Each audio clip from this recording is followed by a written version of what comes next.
जय हिंद बच्चों। आज हम पढ़ेंगे कक्षा 11वीं का प्रथम अध्याय लेखांकन से परिचय, इंट्रोडक्शन ऑफ अकाउंटिंग।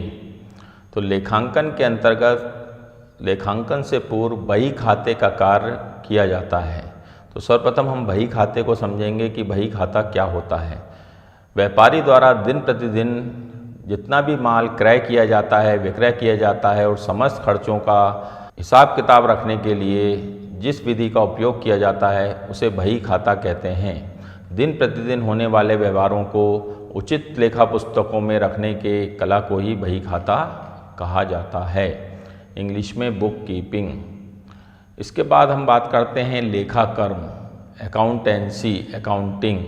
लेखाकर्म का कार्य बही खाते के पश्चात प्रारंभ होता है। सर्वप्रथम बही खाते का कार्य किया जाता है। बही खाते के अंतर्गत दिन प्रतिदिन के व्यवहारों का लेखा किया जाता है, ठीक है। और वर्ष के अंत में सारांश निकालने के लिए, निष्कर्ष निकालने के लिए लेखाकर्म का उपयोग किया जाता है। लेखाकर्म के अंतर्गत बही खाते में जितनी भी प्रविष्टियाँ की गई हैं उनका अलग अलग ढंग से खाता खोला जाता है, फिर उसका एक निष्कर्ष निकाला जाता है। बच्चों, अब हम बात करते हैं बही खाता और लेखाकर्म में क्या अंतर है, बही खाता और लेखांकन में अंतर। तो जिसके लिए हम सर्वप्रथम लेते हैं आशय। देखो, बही खाते का कार्य दिन प्रतिदिन होने वाले व्यवहारों का लेखा करना होता है, जबकि लेखांकन का कार्य वर्ष के अंत में उसका निष्कर्ष निकालने के लिए किया जाता है। दूसरा नंबर पॉइंट आता है क्षेत्र, जिस पर हम चर्चा करेंगे। क्षेत्र, बही खाते का क्षेत्र बहुत सीमित होता है, संकुचित होता है, ठीक है, उसके व्यवहारों तक ही सीमित होता है, जबकि लेखांकन का कार्य काफ़ी विस्तृत होता है। तीसरे पॉइंट पे आते हैं हम, कार्य। बही खाते का कार्य जो होता है वो लेखा करना होता है, ठीक है, लेकिन लेखांकन का कार्य उनका विश्लेषण करना होता है। नंबर 4 पॉइंट पर हम चर्चा करेंगे निर्भरता, कि बही खाते का कार्य एक स्वतंत्र कार्य होता है जो किसी पर निर्भर नहीं होता है, जबकि लेखाकर्म का कार्य जो होता है वो बही खाते पर निर्भर होता है। जब तक बही खाता नहीं होगा, आपके पास दिन प्रतिदिन के व्यवहार नहीं होंगे लिखे हुए, तब तक आप लेखांकन का कार्य नहीं कर सकते। तो इस तरह जो लेखांकन होता है वो बही खाते पर निर्भर होता है। एक पॉइंट आता है नंबर 5, योग्यता। योग्यता जो क्वालिफिकेशन होती है, बही खाते रखने के लिए किसी प्रकार की कोई क्वालिफिकेशन की विशेष योग्यता की आवश्यकता नहीं होती है, ठीक है। थोड़ा बहुत पढ़ा लिखा व्यक्ति भी बही खाते का कार्य कर सकता है, लेकिन लेखांकन का कार्य करने के लिए एक विशेष योग्यता की आवश्यकता पड़ती है, क्योंकि निष्कर्ष निकालना के लिए एक योग्यता का होना आवश्यक है। एक पॉइंट आता है, छठवां पॉइंट, लेखे का समय, कि बही खाते का कार्य उसी समय किया जाता है जब उसका लेन देन होता है, जबकि लेखांकन का कार्य वर्ष के अंतिम खाते बनाते टाइम किया जाता है। बच्चों, अब हम बात करते हैं लेखांकन के उद्देश्यों की, कि लेखांकन जो है वो किन उद्देश्यों को लेकर किया जाता है। तो इसके कुछ प्रमुख उद्देश्यों पर अपन चर्चा करेंगे, जिसमें नंबर 1 अपना आता है लाभ हानि का ज्ञान। देखो, व्यापारी को व्यापार में कितना लाभ हुआ, कितनी हानि हुई, ये जानने के लिए उसे वर्ष भर बही खाता रखना पड़ता है, फिर लेखांकन का कार्य करना पड़ता है, जिसकी सहायता से वो ये जान लेता है कि उससे वर्ष भर में कितना लाभ हुआ या कितनी हानि हुई। नंबर 2 पॉइंट, वित्तीय स्थिति का ज्ञान। वित्तीय स्थिति, फाइनेंशियल पोजीशन, भाई आज उसका व्यापार किस स्थिति में है, यह वो कैसे जानेगा, जब वो लेखांकन का कार्य करवाएगा। यदि वो लेखांकन का कार्य उचित ढंग से करवा रहा है, ठीक है, पर्याप्त आंकड़े रख रहा है, तो उसे अपनी वित्तीय स्थिति का पर्याप्त नॉलेज हो जाएगा, सही जानकारी प्राप्त होगी। तीसरा, त्रुटियों का ज्ञान।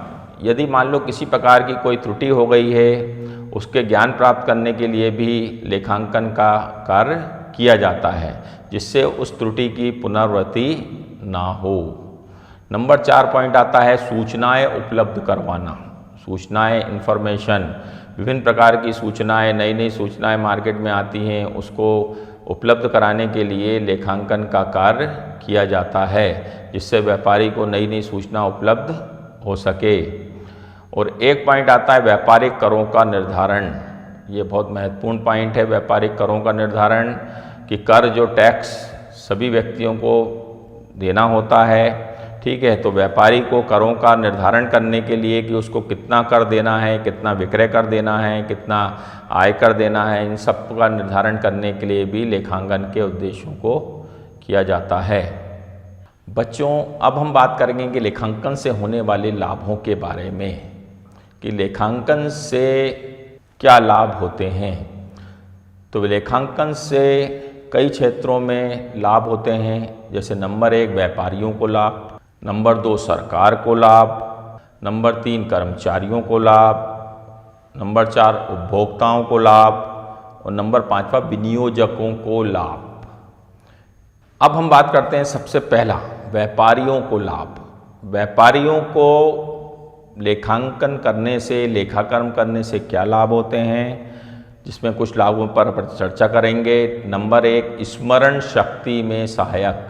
स्मरण शक्ति आप अच्छी तरह समझते हैं, जो याददाश्त रखने की शक्ति होती है वो प्रबल होती है लेखांकन करने से, क्योंकि व्यापारी एक निश्चिंत रहता है कि उसका जितना भी व्यवहार हो रहा है दिन प्रतिदिन का, उसकी प्रविष्टि होती जा रही है बही खाते में, उसकी सहायता से लेखाकर्म में, अतः उसकी स्मरण शक्ति और अधिक तीव्र हो जाती है।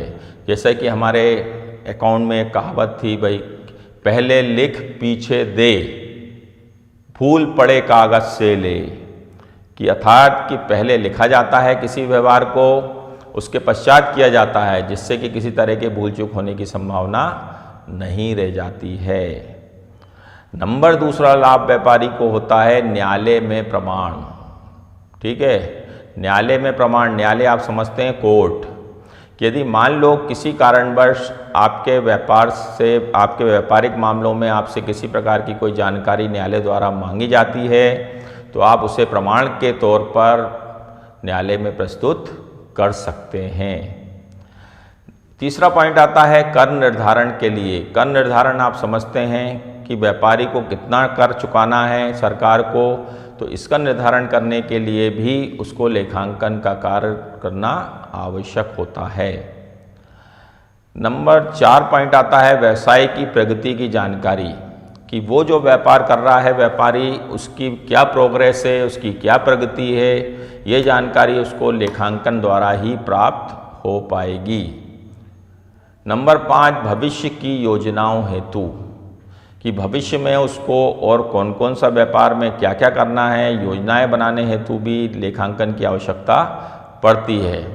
ठीक है, क्योंकि लेखांकन के द्वारा उससे अपनी संपत्तियों, दायित्वों का, लाभ का, सभी का ज्ञान प्राप्त हो जाता है, जिससे वो भविष्य में किसी भी तरह की योजना बनाने में सक्षम हो पाता है। और 6वां पॉइंट आता है ऋण वसूली में सहायक। देखो क्या होता है, व्यापार में सभी माल नगद तो नहीं बेचा जाता है, व्यापार में माल उधार भी बेचा जाता है। ठीक है, तो व्यापार में जो होता है देनदार भी होते हैं। जब हम किसी को उधार माल बेचेंगे तो सामने वाला हमारा क्या बन जाएगा, देनदार बन जाएगा। या मान लीजिए किसी व्यक्ति को या किसी फर्म को, संस्था को हमने कोई ऋण दिया है, तो वो ऋण वसूली में भी हमें लेखांकन की आवश्यकता पड़ सकती है। ठीक है, एक सबूत के तौर पर हमारे पास प्रूफ्ड रहता है। अब हम बात करते हैं सरकार को क्या लाभ हैं। तो सरकार को भी कई प्रकार के इससे लाभ होते हैं, जैसे करारोपण में सहायक। करारोपण मतलब सरकार को जो टैक्स लगाना है, ठीक है, व्यापारी पर या किसी भी व्यक्ति पर, तो उससे भी इनको सहायता मिलती है लेखांकन कार्य से। कानूनों का निर्माण, कि सरकार को जो विभिन्न प्रकार के कानून बनाती है, जो हमारे देश में कानून बनते हैं, वो उसके लिए भी लेखांकन का कार्य की आवश्यकता पड़ती है। लाइसेंस देने में सुविधा, यदि किसी व्यक्ति को, फर्म को, संस्था को कोई लाइसेंस देना है, तो उसके लिए भी उससे लेखांकन का कार्य करवाया जाता है, उसे लेखांकन के सारे दस्तावेज बुलवाए जाते हैं, उन्हीं को देखकर उसे लाइसेंस दिया जाता है। एक पॉइंट आता है नंबर 4 बजट बनाने में सहायक, कि हमारे को अपने देश में जो बजट बनाया जाता है, वो बजट बनाने में भी लेखांकन का एक महत्वपूर्ण योगदान होता है। और नंबर 5 एक पॉइंट आता है विनियोग संबंधी निर्णय। विनियोग मतलब इन्वेस्टमेंट, कि सरकार को कितना पैसा किस क्षेत्र में इन्वेस्ट करना है, विनियोग करना है, ये निर्णय लेने में भी लेखांकन की आवश्यकता पड़ती है। अतः हम कह सकते हैं कि लेखांकन के कार्य के बिना तो सरकार भी कोई निर्णय लेने में सक्षम नहीं होगी। अब हम बात करते हैं कि कर्मचारियों को होने वाले लाभ। कर्मचारियों को भी लेखाकरण के से कई प्रकार के लाभ होते हैं। जैसे उनको क्या होता है, वेतन और मजदूरी संबंधी समस्याओं का निराकरण करने में सहायता मिलती है, ठीक है। और बोनस का निर्धारण, यदि उनको किसी प्रकार का कोई बोनस वगैरह मिलना है तो उसके निर्धारण में भी लेखांकन का कार्य सहायक सिद्ध होता है। पदोन्नति में सहायक, यदि किसी कर्मचारी की पदोन्नति की जाना है तो उसके लिए भी लेखांकन के कार्य की आवश्यकता पड़ती है, ठीक है। इस प्रकार हमने देखा कि विभिन्न क्षेत्रों में लेखाकरण से विभिन्न प्रकार के लाभ प्राप्त होते हैं। बच्चों, अब हम बात करेंगे लेखांकन की शब्दावली, कि लेखांकन का कार्य करने के लिए उसकी शब्दावली को जानना बहुत आवश्यक है। बगैर शब्दावली को जांचे हम अकाउंट का कार्य, बही खाता, लेखाकर्म का कार्य नहीं कर सकते। जैसे नंबर 1 व्यवसाय। व्यवसाय जो होता है कि व्यापारी द्वारा वस्तुओं का क्रय विक्रय करके लाभ कमाना ही उसका प्रमुख उद्देश्य होता है, ठीक है। व्यापारी द्वारा जिस वस्तु का भी क्रय विक्रय किया जाता है उसे हम क्या बोलते हैं, व्यवसाय, ठीक है। पेशा, पेशा आप समझते हैं प्रोफेशन। प्रोफेशन का जो मुख्य उद्देश्य होता है वो समाज की सेवा करना होता है। समाज की सेवा करके जो लोग आय अर्जित करते हैं वो पेशेवर व्यक्ति कहलाते हैं, जैसे डॉक्टर, एडवोकेट, चार्टर्ड अकाउंटेंट इत्यादि। अब हम बात करते हैं पूंजी, कैपिटल। पूंजी क्या होती है, कैपिटल, की व्यापारी द्वारा व्यापार प्रारंभ करते समय व्यापार में जो भी नगद धन, माल इत्यादि विनियोजित किया जाता है उसे हम पूंजी कहते हैं। उसे हम पूंजी, इंग्लिश में कैपिटल कहते हैं। उदाहरण के लिए मान लीजिए किसी व्यक्ति ने व्यापार प्रारंभ करते समय 1 लाख रुपये नगद, 50,000 रुपये का फर्नीचर, 40,000 रुपये का माल विनियोग किया और व्यापार प्रारंभ किया। तो इस तरह उसकी जो पूंजी हो गई वो हो गई 1,90,000। 1 लाख का उसने नगद लगाया, 50,000 का फर्नीचर लगाया, 40,000 का माल लगाया। तो हम ये कह सकते हैं कि उस व्यापारी द्वारा 1,90,000 रुपये पूंजी के रूप में व्यापार में विनियोजित किए गए, ठीक है बच्चों। अब हम आगे देखते हैं आहरण, ड्राइंग्स, कि व्यापारी द्वारा व्यापार से अपने निजी उपयोग के लिए, अपने व्यक्तिगत उपयोग के लिए जो भी नगद धन अथवा माल निकाला जाता है उसे हम आहरण कहते हैं, ड्राइंग्स।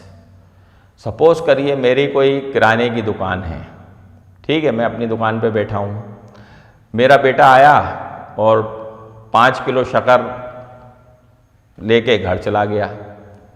तो अब इसकी एंट्री तो करना पड़ेगी, इसकी प्रविष्टि तो अकाउंट में करना पड़ेगी अपने को बिजनेस में, क्योंकि बिजनेस से 5 किलो का माल बाहर गया है। तो अब इसके लिए कौन सा वर्ड बना है व्यापार में, आहरण, ठीक है, ड्राइंग्स, क्योंकि ये पर्सनल यूज़ के लिए, निजी उपयोग के लिए मैंने खर्च कर लिया, इसलिए ये क्या है, आहरण। या सपोज करिए मैं दुकान पर बैठा हूँ, मेरी वाइफ आई और मुझसे 5,000 रुपये लेकर चली गई घरेलू खर्च के लिए। तो अब वो तो 5,000 लेके चली गई, लेकिन ये व्यापार से जो 5,000 रुपये गए हैं, तो अब इसके लिए हमें अपनी जो बही खाते में एंट्री करना पड़ेगी, प्रविष्टि करना पड़ेगी, वो किस नाम से करेंगे, 5,000। तो उसके लिए एक वर्ड है आहरण, ड्राइंग्स। तो ड्राइंग्स मीन्स होता है पर्सनल यूज़। पर्सनल यूज़ के लिए हम बिजनेस से जो भी विड्रॉ करेंगे वो सब क्या कहलाता है, आहरण। इसी प्रकार आयकर, आयकर इनकम टैक्स, इनकम टैक्स जो हम चुकाते हैं उसके लिए भी आहरण वर्ड ही यूज़ किया जाता है, ड्राइंग्स। या जीवन बीमा प्रीमियम, जीवन बीमा भी स्वयं का दिया जाता है, जीवन का दिया जाता है, इसके लिए भी कौन सा वर्ड यूज़ किया जाता है, आहरण, ठीक है। अब हम बात करते हैं माल, गुड्स।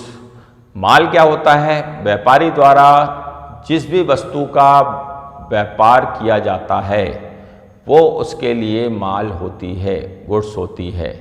सपोज करिए मेरी कोई इलेक्ट्रॉनिक की शॉप है, तो जितने भी इलेक्ट्रॉनिक्स प्रोडक्ट मेरे यहाँ हैं, TV, fridge, washing machine, cooler, AC, ये सब मेरे लिए माल हो गए, गुड्स। ठीक है, जैसे मैं टीवी परचेस करूँगा तो कोई टीवी को नाम से एंट्री नहीं करूँगा, ये गुड्स के नाम से आएगी। किस नाम से आएगी? गुड्स से। या मान लीजिए मेरी कोई स्टेशनरी की दुकान है, तो स्टेशनरी में पेन, पेंसिल, रबड़, ये जितने भी आइटम्स होते हैं, ये सब मैं जो खरीदूंगा तो इसके लिए मैं कौन सा वर्ड यूज़ करूँगा? गुड्स परचेज, माल खरीदा, माल, ये सब किसकी श्रेणी में आएगी? माल। तो माल क्या होता है? माल अलग अलग व्यापारों में अलग अलग यूज़ होता है। जिस चीज़ का आप व्यापार कर रहे हो वो आपके लिए माल हो जाता है। अब हम बात करते हैं एक और शब्दावली में, एक वर्ड है रहतिया, स्कंद, इंग्लिश में स्टॉक। रहतिया किसको बोलते हैं? व्यापारी क्या वर्ष के अंत में जो माल बिकने से रह जाता है, जो माल बिकने से रह जाता है उसे हम अंतिम स्कंद कहते हैं, स्टॉक कहते हैं। ठीक है, और ये जो चालू वर्ष का जो अंतिम स्कंद होता है वो आगामी वर्ष के लिए ओपनिंग स्टॉक, प्रारंभिक स्कंद का कार्य करता है। ओके, अब हम बात करते हैं टर्मिनोलॉजी में, शब्दावली में एक और शब्द आता है संपत्तियां, एसेट्स। संपत्तियों से खैर सभी लोग वाकिफ़ हैं।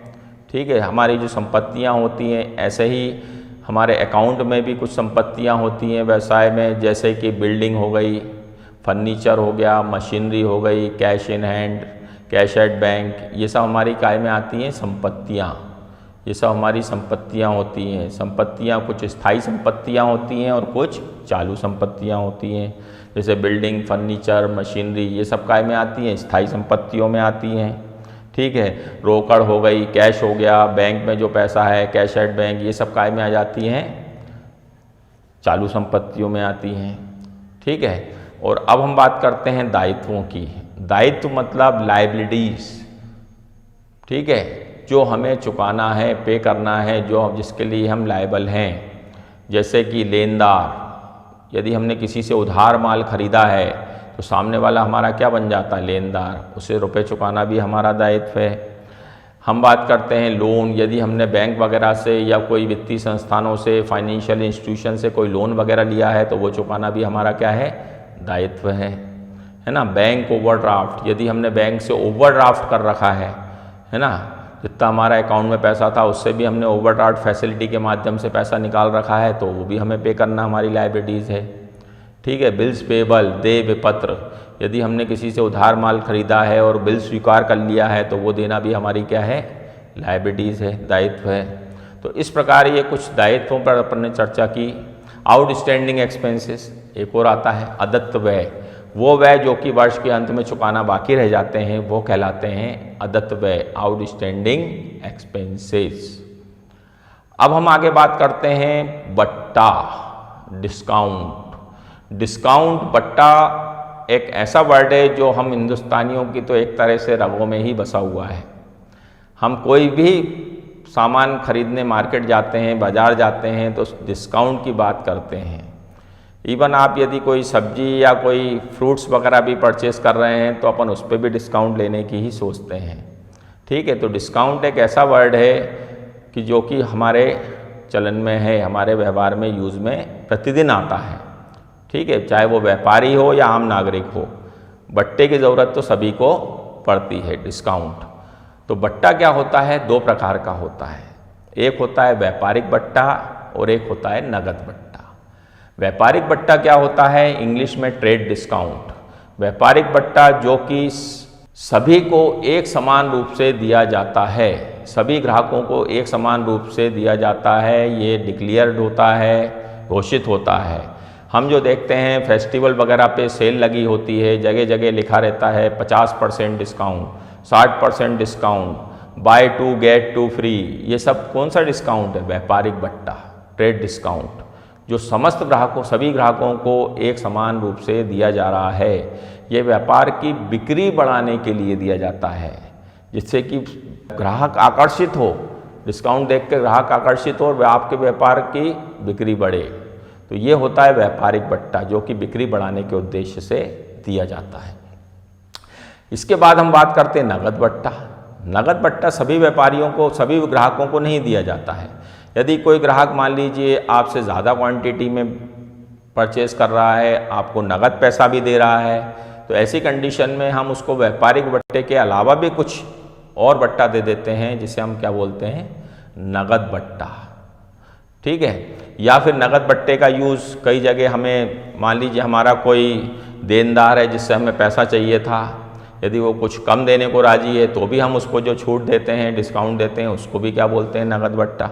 ठीक है। सपोज़ करिए हमें किसी अपने देनदार से 10,000 रुपये लेने थे, उसने 9,800 रुपये देना चाहे और हम मान गए, हमने कहा ठीक है भाई 200 रुपये आप छूट ले लो, बट्टा ले लो।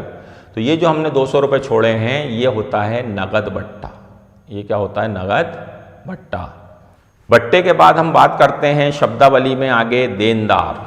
देनदार, जैसा कि मैं ऊपर संपत्तियों में भी बता रहा था, देनदार हमारी संपत्ति होते हैं। ठीक है। इंग्लिश में डेटर्स, कि व्यापारी द्वारा जब व्यापार में माल उधार बेचा जाता है तो सामने वाला जो ग्राहक होता है वो हमारा देनदार बन जाता है, डेटर्स। तो डेटर्स, देनदार शब्द जो है उधार माल बेचने से ही उत्पन्न होता है। या फिर हमने किसी को मान लो रुपया दे दिया है और हमें, तो वो भी हमारा सामने वाला क्या बन जाता है, देनदार। इसके बाद हम बात करते हैं लेनदार, क्रेडिटर्स। जस्ट अपोजिट, उधार माल बेचने से क्या उत्पन्न हुए थे, देनदार। उधार खरीदने से, जब हम किसी से उधार माल खरीद लेते हैं तो सामने वाला हमारा क्या बन जाता है, लेनदार, क्रेडिटर्स। ठीक है। तो ये हमारी एक लायबिलिटीज होता है, दायित्व होता है उसको चुकाना। तो हमने लायबिलिटीज में भी इसकी चर्चा की थी। ठीक है। अब हम आगे चर्चा करेंगे इस अध्याय से संबंधित कुछ महत्वपूर्ण प्रश्नों पर, तो उसे आप चाहें तो नोट भी करते जाएं। ठीक है।